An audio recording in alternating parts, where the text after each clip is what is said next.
death is the natural and unavoidable end to the circle of life. Ever since mankind understood this inevitability, we have tried to prevent it. But so far, we have only managed to prolong our life. Many scientists believe that in the future we will not only be able to prevent death, but we can also reverse it. Because of this belief, many people today subject themselves to various freezing processes to preserve their bodies after death, so that in the future they can be resuscitated. Today, we're going to take a look at one of these cases, the case of the youngest person to be subjected to cryogenics. Matharin Nayovarapong was a 2-year-old girl from Thailand. Since birth, she developed multiple health problems. She suffered from a rare form of brain cancer. The doctors exhausted all types of medical treatments, but nothing worked. The girl's family were informed that she only had months to live. Coincidentally, Matharin's parents were both medical engineers.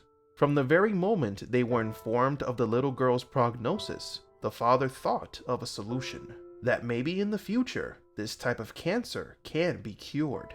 So if he were to put his daughter in a cryogenic freeze, maybe one day she would be given a second chance at life. The rest of the girl's family disagreed with his alternative, but as they watched her health gradually decline, they eventually conceded. The father made the arrangements with an American company dedicated to this type of cryogenizations, the company named Alcor. The little girl was sent to her house where she were to spend the last days of her life, and on January 8th, 2015, she succumbed to the cancer. At the moment she was declared clinically dead, the team of experts from Alcor began their procedure. They first removed her blood and replaced it with antifreeze, which subsequently allowed the freezing of the body without causing major damages to the tissue. Her brain was extracted and was stored in a steel container at 196 degrees below zero, and her body was stored in liquid nitrogen. The company has hopes that in the near future they can bring hundreds of people back to life. The girl's family have taken videos and photographs in case they are no longer around when the girl wakes up, so that she knows what her life was like before being frozen.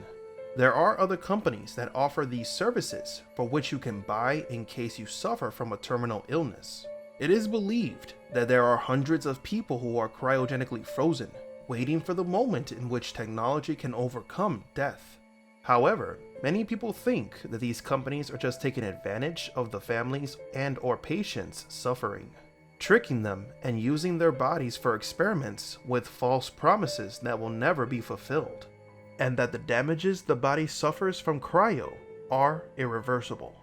Tell me what you think about this story. What would you do in Matharin's father's shoes? Would you just accept her fate? Or would you go to the extreme in order to give her a second chance at life?